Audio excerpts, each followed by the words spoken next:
Good morning, good morning. Welcome to my channel. Welcome to my channel.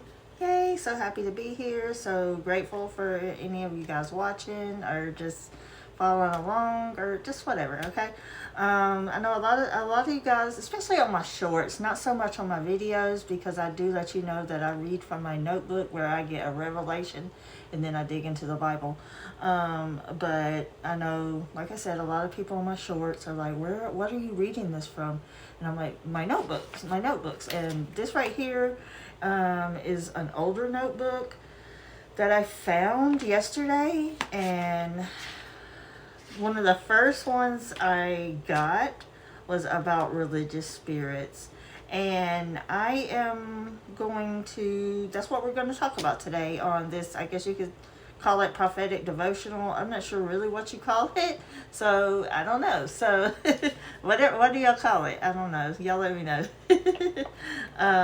But, and this one really hit home too because, I just restarted my walk back with God and I'm getting hit a lot by other people about various different things or the recent past that God has just delivered me from. I understand their convictions on it and stuff, but at the same time, hey, I told my testimony, that should be enough, right?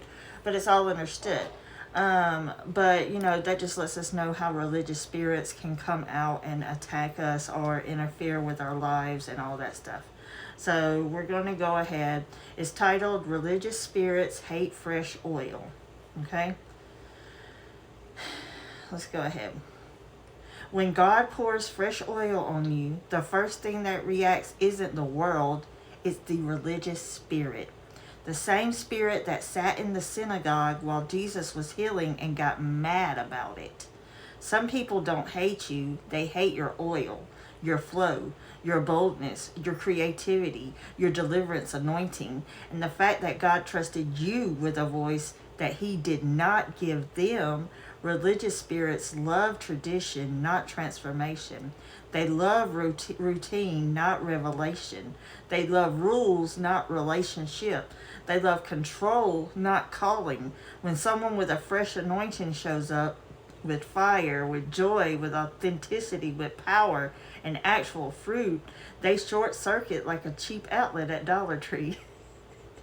They cannot stand it. Why? Because religious spirits are attracted to positions, but fresh oil comes from process. They want a platform, you went through pruning. They want a microphone, you went through midnight warfare. They want influence, you went through brokenness, God turned into beauty. They don't know the crushing, they don't know the pressing, they don't know the tears you cried that nobody saw. They don't know the demons you fought off just to stand here. Yet they'll critique the oil that didn't pay the price for. But here is the word. God says, I did not anoint you to fit in with the comfortable. I anointed you to disrupt the conventional. Your voice is different because your assignment is different. Your boldness is loud because your calling is loud. Your fire is intense because the warfare you survived was intense. They attack what they do not understand, and they resist what they cannot control. God says, keep pouring, keep speaking. Keep walking in the fire I placed inside of you. You are not called to echo dead religion. You are called to ignite living faith.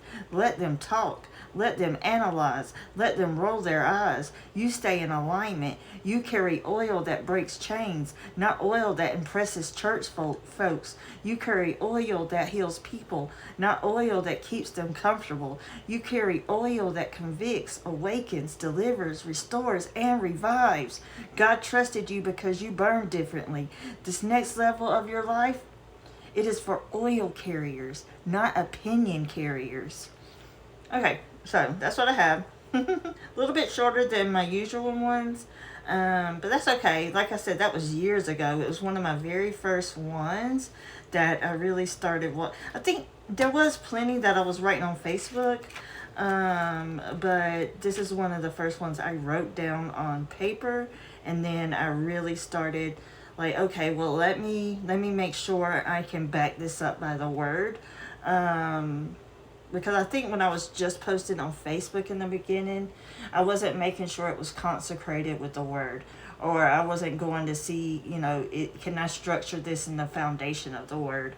But this is when I started really making sure that, hey, I got the Bible to back this.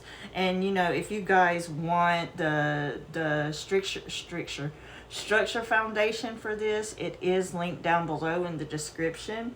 I try to always put that, just because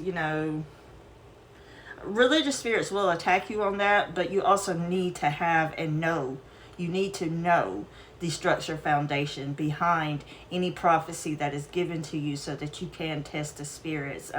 Because I have been, especially like my walk with tarot, and all that I've been delivered from, that python spirit that is attached to divination and tarot can still try to come through at times. That's why I make sure that, hey, I have got this structured by the word, okay?